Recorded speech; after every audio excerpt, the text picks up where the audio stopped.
Праздник в квадрате. Труппа Татарского драматического театра отмечает премьеру спектакля «Мы уходим, вы остаетесь» по пьесе Туфана Миннуллина, а также 60-летие народного артиста Республики Татарстан Рафика Каюмова.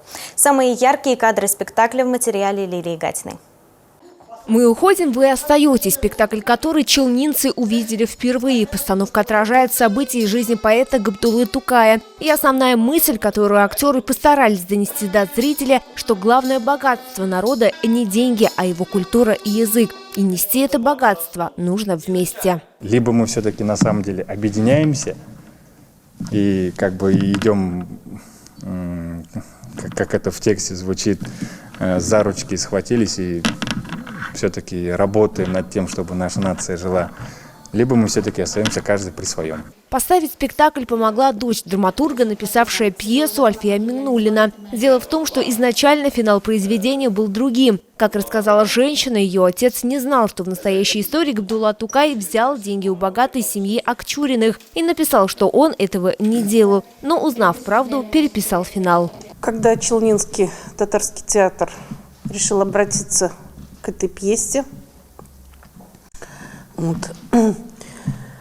Олег Эфенди заинтересовался.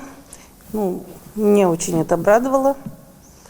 И затем со мной связалась Айгуль ханым и сказала такую фразу, что у Туфана Абдуллыча где-то написано, что он написал новый финал к этой пьесе.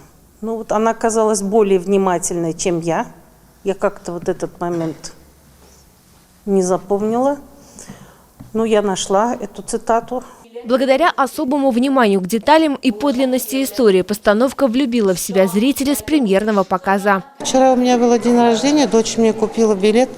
Я люблю театр, но времени, как всегда, у нас не хватает. Она пригласила меня сегодня. Я пришла. С этой пандемией я давно уже не была в театре, если правду сказать. Сегодня очень довольна, пришла посмотреть. Несмотря на то, что труппа театра только подготовила премьеру, сейчас актеры вовсю работают над подготовкой к новогодним спектаклям. Лилия Гатина, Айдар Мусин, новости Челны ТВ.